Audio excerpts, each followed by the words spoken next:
Hey everyone, hi, welcome or welcome back to my channel. I am not sure what we're gonna get up to today. Today is technically President's Day here in the United States, and so the kiddos are out of school. And so we may do the park, we may go to some secondhand shops, we may visit some free little libraries, but I will surely take you along on this journey. And so let's get started.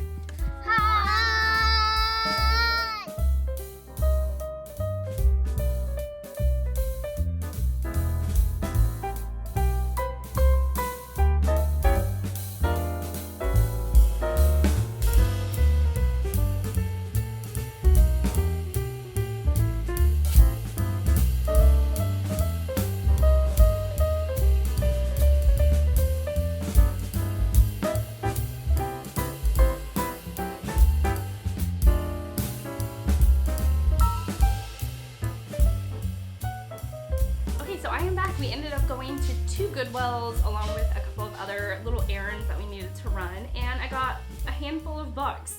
I'm gonna end with this really cool little vintage selection that I picked up, and I'm gonna start off with maybe the less vintagey works. So the first book that I got was Barbara Kingsolver, The Poisonwood Bible. In my last shop with me, like thrifting or Goodwill shop with me, I'll link that below. I showed this book and my friend AJ told me to pick it up, but I didn't because the book that I found of the Poisonwood Bible had a lot of water damage during, like, somebody had spilled water on the second half of the book. So I found this copy. It's a soft cover, which is my preference for reading anyways, and it's in beautiful, perfect condition. I've heard so many people, including my aunt, who I love and adore, say that they love this book. So I'm glad to have it. I think I will read it soon, and we all know, soon means in the next 5 years. So soon, me and Barbara Kingsolver will meet on the page. The next book I picked up was purely because of Middle Grade March, and it is one of my favorite middle grade books. It's definitely my favorite modern middle grade book that has been written in the last 10 years, and that is Wonder by R.J. Palacio.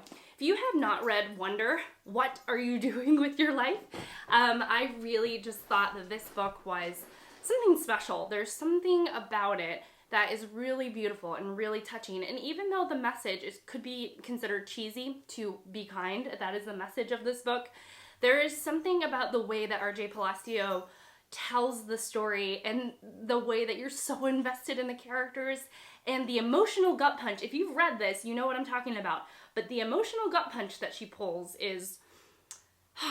It really ripped my heart out. It was one of the last books that I read that really just tore me to pieces emotionally. But really good, and I'd highly recommend if you are looking for books for Middle Grade March. Who's looking for books, by the way? I mean, I think we all have more books than we could possibly read, but in case you're looking for a book, Wonder by R.J. Palacio. Okay, then the rest of the books that I got are these little pocket paperbacks, which I am really excited about. Who knew that I love the pocket paperback? And I wanted to actually show you the difference between a couple of different pocket paperbacks that I own. So I think that this is the perfect size for a pocket paperback. I own Outlander. I read it in January. It was really good. And so this is like the perfect size. Weirdly, I own this book, The Goldfinch by Donna Tartt. I haven't read it yet. I want to. And it is just slightly taller. It's just ever so slightly taller than the Outlander, and it feels different in the hands. It doesn't feel like a pocket paperback. It feels like an oversized pocket paperback, and the weightiness is different in my hands. And then the pocket paperback that didn't work for me, but I finished reading not in physical form, was Gone with the Wind, and it is because it is the right height, but it is simply just too thick for my poor little hands. I did not enjoy this reading experience. But let's talk about, so we're going back to this perfect size, and that is what I got with the rest of these novels, this sort of perfect size pocket paperback. In the perfect size pocket paperback, I got John Steinbeck's Of Mice and Men. I am currently reading King Arthur and His Noble Knights, and I read The Pony last year by John Steinbeck, and I thought I would continue my journey with him, but avoiding his big chunksters like East of Eden and Grapes of Wrath. The next book is one of my absolute favorites, and I don't own a copy. I gave my copy to my mom, but I wanted to have it in case I wanted it for a reread, and I wanted to see it on my shelves, and it's in beautiful condition, and it is To Kill a Mockingbird, again in that perfect pocket paperback size. The last book before I get to my little vintage, like my little vintage selection of pocket paperbacks, and this was actually printed in the 80s, and it is a Tolkien book. This is J.R.R. Tolkien's The Smith of Wootton Major, the short story, which is called The Smith of Wootton Major, and then Farmer Giles of Ham, and I'm gonna actually show you up close. The artwork is just so cool, y'all. I love it. I'm gonna show you the back too. My last little set of books, they were all published between 1958 and 1961.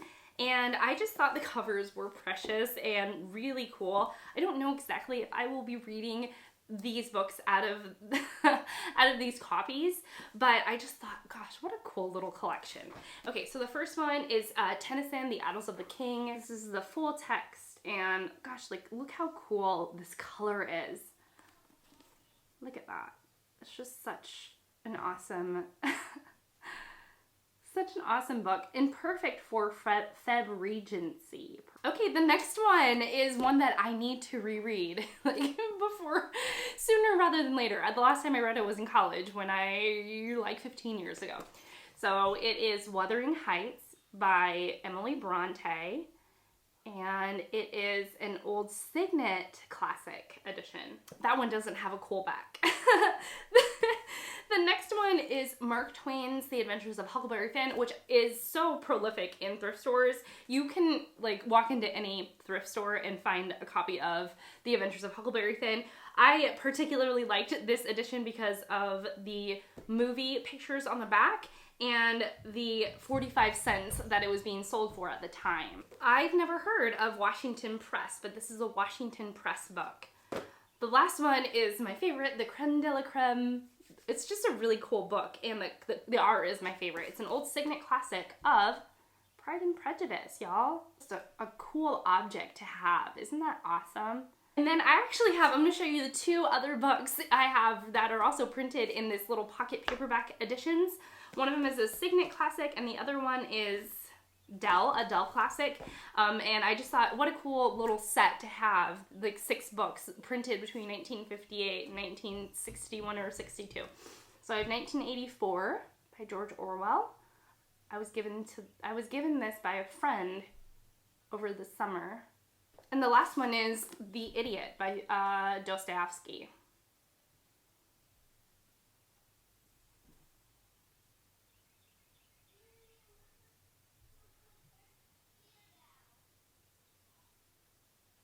I'm gonna show you my little collection of pocket paperbacks, all printed within 1958 and 1961. So here they are.